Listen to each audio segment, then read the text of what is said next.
Hello दोस्तों, good morning, नमस्ते। आप सब कैसे हैं? आशा करते हैं कि आप सब बहुत अच्छे होंगे, मज़े में होंगे। आप सभी का बहुत बहुत स्वागत है हमारे न्यू ब्लॉग में।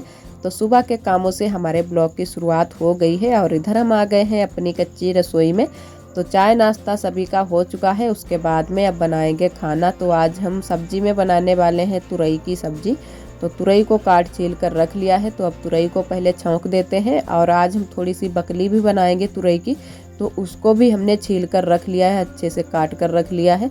तो पहले हम तुरई की सब्जी बना लेते हैं, उसके बाद में ही बकली बनाएंगे। तो हल्दी मिर्चा हमने साथ में ही तुरई का भी पीस लिया है और बकली का भी पीस लिया है। तो थोड़ा सा हल्दी मिर्चा हम तुरई में डालेंगे और थोड़ा सा हमने बचा दिया है वो हम डालेंगे बकली में। और थोड़ा सा मैंने लहसुन प्याज भी डाला है। तो पहले लहसुन प्याज को अच्छे से भून लेते हैं, उसके बाद में ही हल्दी मिर्चा डालेंगे। और थोड़ा सा हल्दी मिर्चा में भी हमने पीस लिया था, तो अब डाल देते हैं हल्दी मिर्चा। तो अच्छे से भून लेते हैं, उसके बाद में ही हम तुरई डालेंगे। और जो इसकी तुरई की बकली होती है वो तो तुरई से भी अच्छी लगती है। तो एकदम से हरी हरी बकली थी, तो हमने कहा चलो आज बकली भी बना लेते हैं। और वैसे भी अभी इतने ज़्यादा तुरई भी नहीं आती है, तो कभी कभी आ जाती है, तो हमने कहा चलो बकली भी बना लेते हैं।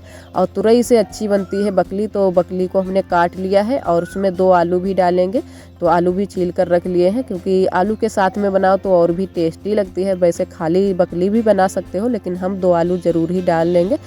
और तुरई की सब्जी भी हमें कम लग रही थी, तो हमने कहा चलो साथ में बकली भी बना लेंगे। और वैसे है ना कि अभी के लिए तुरई की सब्जी हो जाती, दोपहरी के लिए नहीं बचती, तो हमने कहा चलो बकली बना लेंगे तो दोपहरी के लिए भी हो जाएगी। तो इधर पहले हम तुरई की सब्जी बना लेते हैं, उसके बाद में ही बकली बनाएंगे। और तुरई की सब्जी में हमने 2 कच्चे आम भी डाल दिए थे, तो अच्छे से हमारा कलर भी आ गया था। और थोड़ी सी तुरई है ना कि खट्टी खट्टी हो गई थी, तो खाने में भी अच्छी लगती है।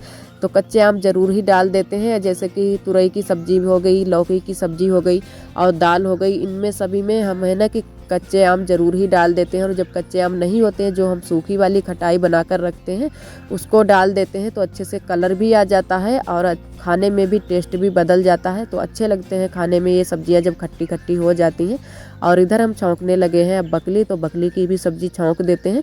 तो बकली की सब्जी में भी हमने लहसुन डाला है। तो लहसुन को पहले हमने भून लिया है अच्छे से, प्याज नहीं डाला है, लहसुन ही डाला है। तो अच्छे से भून लिया, उसके बाद में हल्दी मिर्चा को भी भून लिया है।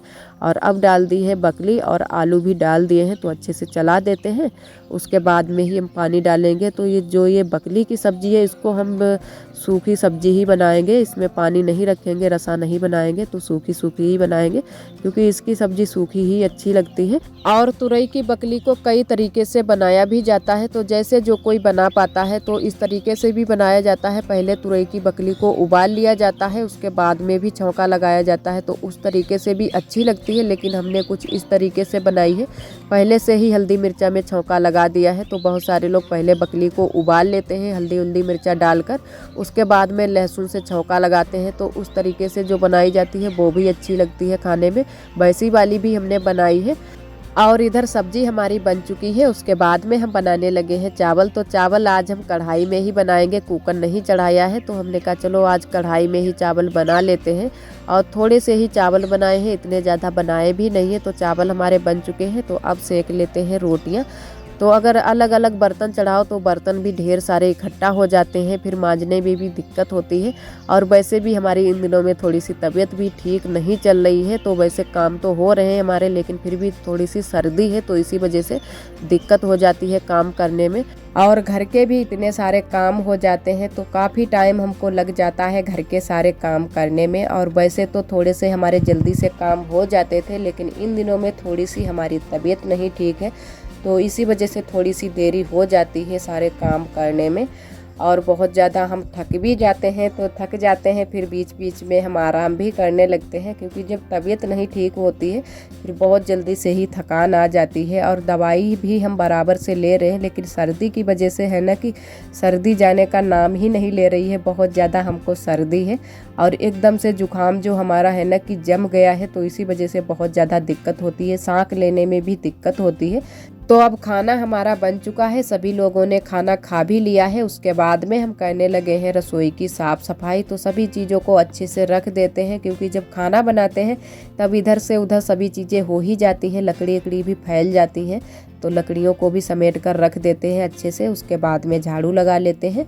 चूल्हे की पुताई भी करेंगे, तो जो राख है उसको भी समेट कर बरोसी में कर देंगे। उसके बाद में ही चूल्हे की पुताई करेंगे। तो इधर ये हमारी बरोसी भी भर गई थी राख से, तो पहले ये वाली राख निकाल कर हम बोरी में कर देंगे। और बोरी में ढेर सारी राख इकट्ठी हो गई है, तो इसी वजह से हमने यहीं से राख निकाल कर बोरी में वहीं पर कर दी है।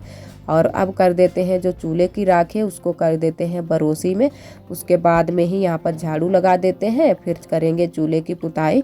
और अभी हमारे बर्तन भी पड़े हुए हैं, तो बर्तन भी धुलेंगे। और घर में भी साफ़ सफाई थोड़ी सी करनी है, क्योंकि घर में भी साफ़ सफाई करनी हो ही जाती है, 2-3 बार साफ़ सफाई करनी होती है। और जब छोटे छोटे बच्चे होते हैं तब तो और ज़्यादा करनी होती है, क्योंकि आरोही है ना कि बहुत सारी चीज़ें है ना कि इधर से उधर फैलाती रहती हैं। तो इसी वजह से बहुत जल्दी से साफ़ सफाई करनी होती है। और फिर उसको ऐसे ही अगर छोड़ दो फिर भी अच्छा नहीं लगता है, तो 2-3 बार झाड़ू लगाना ही होता है। और इधर मैंने चूल्हे की राख को कर दिया है बरोसी में। उसके बाद में हम करने लगे हैं पुताई। तो आज हम पूरे में पुताई करेंगे, क्योंकि यहाँ पर करनी है हमको लिपाई। तो आज हम लिपाई नहीं करेंगे, लिपाई करेंगे कल, क्योंकि हमारे मोहल्ले में है शादी लड़की की। तो इसी वजह से हमको यहाँ पर लिपाई भी करनी है गोबर से। तो कल हम लिपाई करेंगे गोबर से, आज हम पूरे में पुताई कर देते हैं। तो कल हमको थोड़ी सी ही पुताई करनी होगी, उसके बाद में तुरंत से ही हम लिपाई कर देंगे। तो यहाँ की पुताई कर देते हैं तो अच्छे से साफ़ सफाई भी हो जाएगी। और इतने में ही करेंगे, इधर साइड में नहीं करेंगे, क्योंकि बारिश बहुत जल्दी से ही होने लगती है। तो बारिश का तो कभी भरोसा ही नहीं है कि कितने टाइम बरसने लगेगा, कितने टाइम नहीं। तो इसी वजह से इतने में ही हमने पुताई की है। और उसके बाद में इधर आ गए थे घर पर, तो यहाँ पर हमने बर्तन भी सारे धुल लिए हैं। उसके बाद में लगा देते हैं यहाँ पर पोंछा। तो यहाँ पर भी कई बार पोंछा ओछा लगाना होता है, क्योंकि बहुत ज़्यादा मिट्टी आती है। और जब बारिश हो जाती है तब तो बहुत ज़्यादा मिट्टी आती है। तो अभी बारिश हुई थी, तो इसी वजह से यहाँ पर बहुत जल्दी से ही मिट्टी आ जाती है। और आप सभी दोस्तों को तहे दिल से बहुत बहुत धन्यवाद। आप सभी बहुत ही प्यारे प्यारे कमेंट करते हो। और जो दोस्त हमारे कमेंट नहीं कर पाते हैं, हमारे ब्लॉग पर आते हैं, हमारे ब्लॉग को पसंद करते हैं, उनको भी तहे दिल से बहुत बहुत धन्यवाद। इसी तरह आप सब हमारे चैनल से जुड़े रहिएगा, अपना प्यार और सपोर्ट बनाए रखना। और हमारी कई दीदियों ने कमेंट किया है कि आप किस ऐप से वीडियो को एडिट करती हो। तो हम वीडियो मेकर से वीडियो को एडिट करते हैं। और एक हमारी दीदी जी ने कमेंट किया है कि महावर रंग भी लगाया करो। तो जब भी हम महावर रंग लगाते हैं तो आप सभी के साथ में शेयर ज़रूर ही कर देते हैं। तो वैसे तो हमको बहुत ही अच्छे से डिज़ाइन आती है लगानी, लेकिन इतनी जल्दी से नहीं लगा पाते हैं, लेकिन फिर भी लगाते हैं। जब भी आप सभी के साथ में ज़रूर ही शेयर कर देते हैं।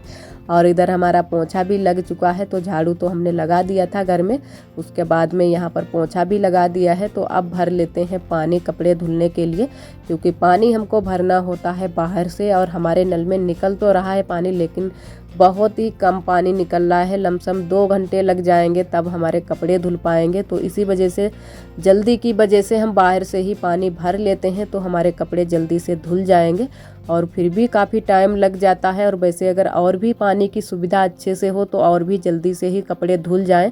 तो इसी वजह से और भी हमारे काम बहुत ही देरी से हो पाते हैं, क्योंकि कपड़े अपड़े धुलने में काफ़ी टाइम हमको लग जाता है। तो पानी हमने भर लिया है बाहर से, टब पूरा भर कर रख लिया है और बाल्टी भी भर कर रख ली है। उसके बाद में ही अब धुलने लगे हैं कपड़े। तो जल्दी से सारे कपड़े खींच लेते हैं, उसके बाद में पानी से धुल लेते हैं। तो पानी तो नहीं लाना पड़ेगा, क्योंकि ये पानी हमने भर कर रख लिया है, उतने में ही सारे कपड़े धुल जाएंगे। और जब पानी की इतने अच्छे से सुविधा नहीं होती है, फिर पानी भी हमको थोड़ा थोड़ा ही खर्च करना होता है। और ठंड के दिनों में वहाँ बगिया में भी कपड़े धो लेते थे, तो इतनी ज़्यादा पानी की दिक्कत नहीं होती थी। लेकिन अब है ना कि वहाँ पर भी कपड़े नहीं धुल पाते हैं, क्योंकि गर्मी लगने लगती है। वैसे धूप तो नहीं निकलती है, लेकिन फिर भी गर्मी लगने लगती है वहाँ पर जब कपड़े हम धुलते हैं। तो इसी वजह से यहीं पर सारे कपड़े धुलने होते हैं। और सारा पानी हमको बाहर वाले नल से ही लाना होता है। तो सारा पानी हम भरकर पहले रख लेते हैं, उसके बाद में ही कपड़े धुलते हैं। और कपड़े हमारे सारे खींच चुके हैं, तो अच्छे से हमने कपड़े भी सारे खींच लिए हैं। क्योंकि जो ये जींस की पैंटें होती हैं ये बहुत जल्दी से ही गंदी हो जाती हैं, फिर बिना ब्रश लगाए साफ़ नहीं होती हैं। तो इनको अच्छे से साफ़ करना होता है। और आरोही के भी कपड़े बहुत ज़्यादा गंदे हो जाते हैं, तो इनमें ब्रश लगाना ज़रूर ही होता है। और आज हमने मच्छरदानी भी धुल दी है, तो बहुत ही गंदी हो गई थी, तो हमने कहा आज इसको भी धुल देते हैं। और वैसे तो इन दिनों में ये वाली मच्छरदानी नहीं लगा रहे हैं, लेकिन फिर भी इसको धुलकर हम अच्छे से रख देंगे। और इधर सारे कपड़े हमने धुल लिए हैं, उसके बाद में यहाँ पर फैला देते हैं।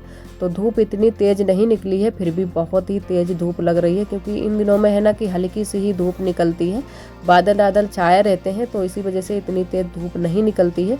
और इधर बुआ ने भी कुछ सूखने के लिए डाला था, क्योंकि बारिश वारिश हो जाती है तो थोड़े बहुत जो भी चीज़ें भीग गई थी वही यहाँ पर धूप में फैला दी हैं, तो अच्छे से सूख जाएंगी। और कंडे भी हमारे रखे थे सूखने के लिए, तो कंडे भी सूख गए हैं, तो बुआ भर रही हैं कंडे और हम फैला रहे हैं कपड़े। तो फैला देते हैं सारे कपड़े।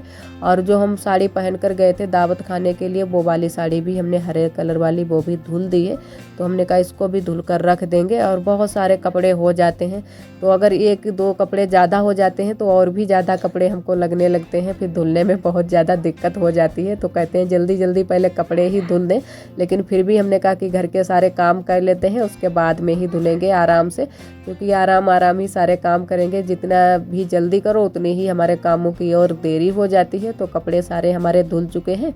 और इधर बुआ ने भी आज पुताई उताई कर दी है यहाँ पीछे वाले घर की, और इधर भी पुताई की है। तो जहाँ पर उस दिन बुआ ने मिट्टी लगाई थी पीली वाली, वहाँ पर हर जगह पर पुताई कर दी है।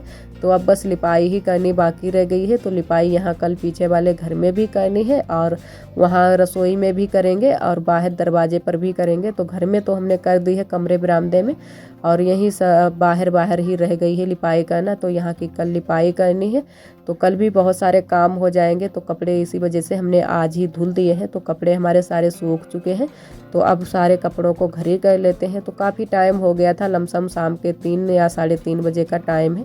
तो इतने टाइम पीछे वाले घर में बहुत ही अच्छा लगता है, तो सभी लोग यहीं पर आकर बैठ जाते हैं। थोड़ा सा ठंडा मौसम भी हो जाता है। तो यहीं पर बुआ भी दसनिया का खोल बना रही हैं साड़ी का, तो हमने कहा चलो हम भी यहीं पर कपड़े घर ही कर लेते हैं सारे, उसके बाद में ही घर पर लेकर चलते हैं। और आरोही भी यहीं पर बैठ गई थी, तो आरोही भी अपने सारे कपड़े घर ही कर रही हैं, और हम भी घर ही कर रहे हैं। तो जल्दी से सारे कपड़े घर ही कर लेते हैं। और इधर हमारी दीदी भी पड़ोस की आ गई थी, तो वो भी बैठ गई थी, बातें आते करने लगी थी। तो सभी लोग ऐसे ही बातें आते करने लगे थे इधर उधर की, क्योंकि सभी लोग जब इकट्ठा हो जाते हैं तो सभी जगह की बातें आते होने लगती हैं, तो साथ में बातें भी हो जाएंगी और हमारे कपड़े भी घर ही हो जाएंगे। तो आज का ब्लॉग दोस्तों बस यहीं तक। आज का ब्लॉग हमारा कैसा लगा कमेंट में ज़रूर बताना। कल फिर मिलेंगे एक न्यू ब्लॉग के साथ में, तब तक के लिए आप सभी दोस्तों को नमस्ते। आप सभी का बहुत बहुत धन्यवाद।